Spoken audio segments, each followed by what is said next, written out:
شکایت نہیں ہے. ہمارا یہ قصور ان کی نظر میں ضرور ہے، لیکن ہمارے یہ سر کا تاج ہے کہ ہم مسلمان بھی ہیں اور ہم ایک نیوکلیر پاور بھی ہیں، اور ہم نے اس کو عزت اور غیرت کے ساتھ اس کی حفاظت بھی کرنی ہے اور اس کو استعمال بھی کرنا ہے جب ہمیں ضرورت ہو اس کی. لیکن ڈیفنس منسٹر صاحب کے کل کے بیان کو کس روشنی میں دیکھتے ہیں اور اینالائز کرتے ہیں، جنہوں نے کہا کہ جنگ ہو بھی جاتی ہے تو ہم استعمال نہیں کریں؟ یہ بیان کسی روشنی میں نہیں، یہ تاریکی اور گمراہی اور جہالت کے اندھیروں میں دیا گیا ہے. یہ مسلمان قوم نے اگر ہتھیار اپنے پاس رکھا ہے تو کس لیے؟ تماشا بنا کے میوزیم میں رکھنے کے لیے تو نہیں رکھا ہے. یہ ہماری عزت اور آبرو کا محافظ ہے. جب ہم نے دھماکہ کیا تھا اس کا تو پوری امت مسلمہ انڈونیشیا سے لے کے موراکو تک لوگوں نے چراغاں کیا تھا، جشن منایا تھا، خوشیاں منائی گئی تھیں.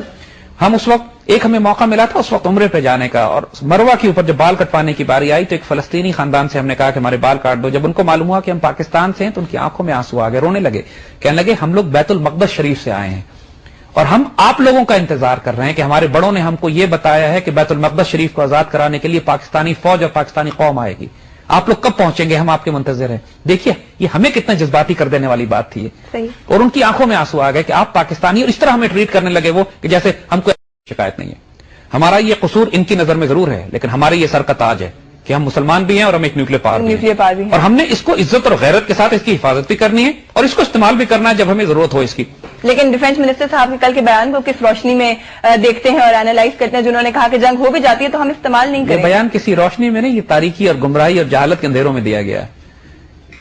یہ مسلمان قوم نے اگر ہتھیار اپنے پاس رکھا ہے تو کس لیے؟ تماشا بنا کے میوزیم میں رکھنے کے لیے تو نہیں رکھا ہے.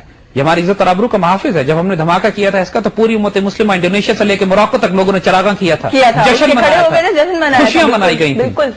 ہم اس وقت ہمیں موقع ملا تھا اس وقت عمرے پہ جانے کا، اور مروہ کے اوپر جب بال کٹوانے کی باری آئی تو ایک فلسطینی خاندان سے ہم نے کہا کہ ہمارے بال کاٹ دو. جب ان کو معلوم ہوا کہ ہم پاکستان سے ہیں تو ان کی آنکھوں میں آنسو آ گئے، رونے لگے، کہنے لگے ہم لوگ بیت المقدس شریف سے آئے ہیں اور ہم آپ لوگوں کا انتظار کر رہے ہیں کہ ہمارے بڑوں نے ہم کو یہ بتایا ہے کہ بیت المقدس شریف کو آزاد کرانے کے لیے پاکستانی فوج اور پاکستانی قوم آئے گی. آپ لوگ کب پہنچیں گے؟ ہم آپ کے منتظر ہیں. دیکھیے یہ ہمیں کتنا جذباتی کر دینے والی بات تھی اور ان کی آنکھوں میں آنسو آ گئے کہ آپ پاکستانی، اور اس طرح ہمیں ٹریٹ کرنے لگے وہ کہ جیسے ہم کو آسمان سے اتری کوئی مخلوق ہے. صرف پاکستانی ہونے کے ناطے میری عزت اس دین سے ہے اور اس ملک سے ہے جو دین کے نام پہ بنا ہے، اور یہی ہم سب کی عزت ہے، یہی ہم سب کی آبرو ہے. ہماری شناخت اسی سے، ہماری آئیڈیالوجی اور آئیڈینٹی.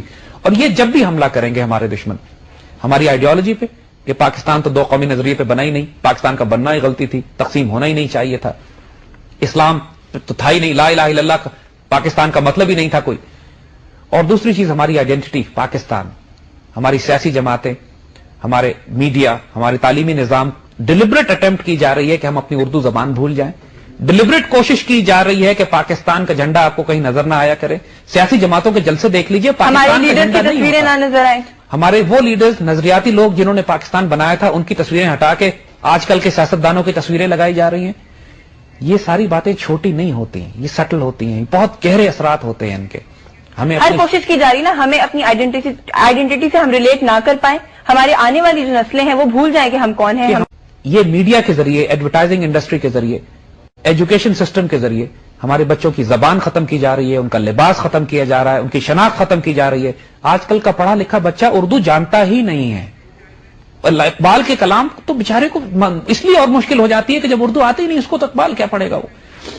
اور یہ ساری باتیں ہمارے جو ملک کے دانشور ہیں، جو میڈیا ہے، حکمرانوں سے ہم توقع نہیں کرتے ہیں، لیکن ایک اگر عادل نیک صالح حکمران آئے گا تو سب سے پہلا کام وہ یہی کرے گا کہ اس قوم کو عزت دے گا، اس کی آئیڈیالوجی، اس کی آئیڈینٹی، اس کی شناخت، اس کا دین ریوائیو کرے گا.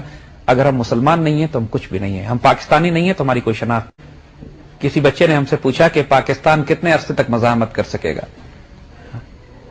اللہ نے جواب اس کو دلوایا کہ اس وقت تک جب تک یہ 16 کروڑ لوگوں کو ختم نہیں کر دیتے. ایک پاکستانی بھی جب تک باقی ہے مزاحمت کریں گے. نقصان ہونا جنگ میں کوئی بڑی بات نہیں ہے. بات یہ ہوتی ہے کہ آپ نے عزت اور غیرت اور دلیری پر اور شجاعت پر، اپنی ڈگنیٹی پہ کمپرومائز تو نہیں کر لیا. نقصان کوئی ایشو نہیں ہے، ہمیں چوٹ لگے گی، ہمیں نقصان ہوگا، لیکن کیا ویتنامیز اور امریکنز کا کیا مقابلہ تھا؟ بیچاروں نے نقصان اٹھایا. افغان مجاہدین کا اور سوویت رشیا کا کیا مقابلہ تھا؟ عراقی مزاحمت کا اور امریکنز کا کیا کمپیرزن ہے؟ نقصان اٹھاتے ہیں مسلمان، مگر اپنی عزت اور غیرت پہ کمپرومائز نہیں کرتے. تو اس بات کو ہم لوگ صرف ایک جملہ کہہ دیا کرتے ہیں کہ وی وانٹ پیس، لیکن ہم اس کے آگے ڈگنیٹی لگانا بھول جاتے ہیں کہ we want it with dignity. We want peace with dignity. وہی بات ہے نا، طائر لاہوتی اس رزق سے موت اچھی.